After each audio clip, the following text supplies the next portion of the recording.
అక్కడికి ఇక్కడికి ఆ మౌలికమైన తేడా ఉంది. కానీ చంద్రబాబు నాయుడు పైన ఆ రకమైన విశ్వాసం ఇంకా తటస్థ ఓటర్లో కలగట్లేదు. మీకు ఒక్క ఉదాహరణ చెప్తాను. అంబేద్కర్ స్మృతి వనం అని ప్రామిస్ చేశారు చంద్రబాబు నాయుడు ముఖ్యమంత్రిగా ఉంది, కానీ అది ఎక్కడా ముందుకు పోలే. కానీ జగన్ అంబేద్కర్ విజయవాడలోని సెంటర్లో పీడబ్ల్యూడి గ్రౌండ్స్లో అంబేద్కర్ ఎత్తైన విగ్రహం పెట్టి ఒక కన్వెన్షన్ సెంటర్ పెట్టి త్వరలో దాన్ని ప్రారంభం కూడా కాబోతుంది.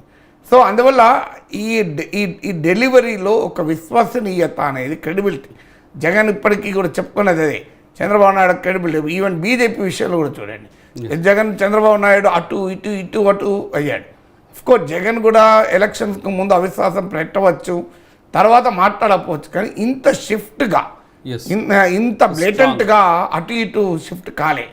మీకు బీజేపీతో ఎన్ని పల్టీలు కొట్టారో అలయన్స్ విషయంలో చూడండి. సో అందువల్ల ఈ ఫ్యాక్టర్స్ అన్ని పాజిటివ్ ఫ్యాక్టర్స్.